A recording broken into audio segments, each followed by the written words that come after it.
If you are new to my channel, I am doing a 75-day challenge where I'm challenging myself to post every single day for 75 days.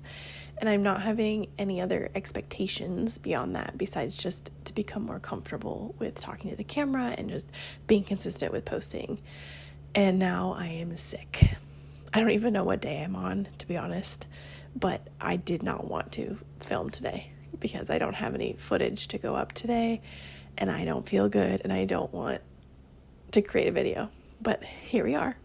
So bear with me. I don't really enjoy talking right now, but we are going to survive this video and remain consistent in our goals. And it's just a reminder that when you set a goal for yourself, the action of simply showing up, no matter to what extent, just showing up is huge. Just continuing to push towards your goals is absolutely astronomically huge. And if I were to not post today, I could even decide tomorrow and the next day, if I still don't feel good, that I'm just not going to post for, one day, what turns into 2 days, and then 3 days, and then 4 days. And I just don't want to do that anymore. I'm sick and tired of just sitting on it and not doing it. So here we are. So to keep things short and simple today, I think that I'm just going to talk about my February TBR. And so my goals for reading this year are very, very low because my life in general is very up in the air. And I know that I'm going to be moving. And I kind of feel like February is going to be the month where I get everything started.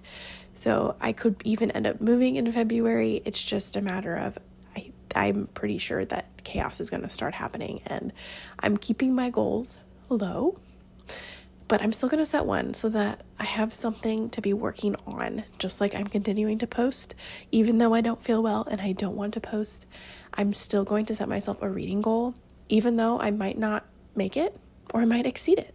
We'll see. But if you've been following me for a little while, you know that I have fallen in love with ACOTAR, and I am on the last book. I am currently reading A Court of Silver Flames, and I just want to finish this up. I am on page 157, so that's a pretty good chunk, but this is a 1,000-page book, I'm pretty sure. Oh, no, it's not. I lied. It's 750. I'm pretty sure this is the biggest book in the ACOTAR series, and I just want to finish this up. I've been sitting on this for way too long. I want to finish this series, and I'm hoping to get to Throne of Glass when I move, but I do want to kind of break up my ACOTAR world with a different book or book series before I dive into Throne of Glass, because I know Throne of Glass is pretty massive. But overall, I love this series. If you haven't read ACOTAR, it is about fairies, and not Tinkerbell cutesy little fairies. These are like different species of fairies. They all have different powers, different looks to them. They're just think more magical and strong, and I don't want to give anything away because this world is pretty unique from anything I've ever heard of, but it's a fun read, fun storyline. There is romance and a lot of fantasy. So if you like either one or the other, it's a good try if you know that you enjoy romance or fantasy, or even if you're trying to bridge between into another genre. So if you like fantasy and you kind of want to see if you like romance, this is what we call a romantasy, and it's beautiful. Well done. It keeps you on your feet. Sarah J. Maas is the author of this book series, and the last 100 pages of each book has been a total game changer for the story. That is when chaos ensues and things go crazy, things hit the wall, twists and turns that I'm not expecting are happening, and just a fun ride overall. Hoping to get this done in February so that I can shelve my whole series and see when I can get started with Throne of Glass. Now, since I'm keeping my overall goal pretty low, I do want to keep myself to 2 books. So my second book, this is a book I've been sitting on for a while. I bought this because not only is the book gorgeous, it's absolutely stunning. My favorite color is blue.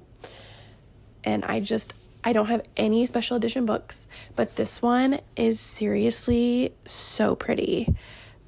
It has sprayed edges, and the cover is seriously gorgeous. It's about Greek gods, and so think kind of Percy Jackson, so the gods, and I'm pretty sure this is another romance also, but with gods instead of fairies. I personally have not heard a lot about it. I just know that it's been recommended all over TikTok, and I've just heard good things. I'm someone who tries to stay away from spoilers, so I don't really know what the story is about, but I just thought that the storyline sounded interesting, and because so many people are recommending it, I thought it would be a good chance for me to jump into something else, something a little bit outside of the ACOTAR realm, and just see if I like it. I was just reading the little inside cover snippet here. So this sounds like there is every so often the gods have this game, and they require humans, people who are not immortal, to basically play for them. So not really sure where that's going to go, but it sounds really interesting to be bringing in not only the immortal gods, but also humans.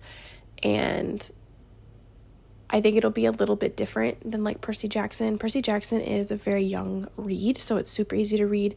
And this one is probably more of an adult, I would assume. We'll see the difference between the two and how I feel about, like the Percy Jackson Greek gods, and then the games gods play Greek gods. And I'm pretty sure that this is supposed to be a trilogy also.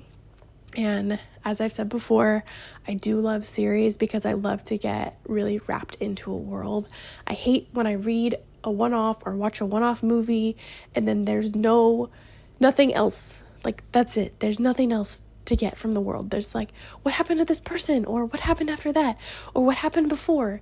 It's like, I need something else. I want more information. I don't just want to leave it to my mind. I want to actually know what was going on. What happened? What am I missing? I need more. Those are my 2 books. Let me know what your goals are for February. I would love to hear what they are. And again, just remember that your goals don't have to be astronomical and out there. When you're comparing yourself to people on the internet that are making videos and posting them, you're seeing people who are very out there and very over-consuming, and that's not necessarily realistic inside of what it actually takes to sit down and read a book. A lot of people don't actually have the ability to read like 20 books a month. And so just do what you can manage and have fun with it and pick things that you will thoroughly enjoy. And don't be like, well, this person said that I need to read this thing, so I guess I'm just going to suffer through it. No, life is too short. Pick the thing that you are so excited about and that just makes you happy and just makes your soul happy. So thank you so much for watching, and I will see you in the next video.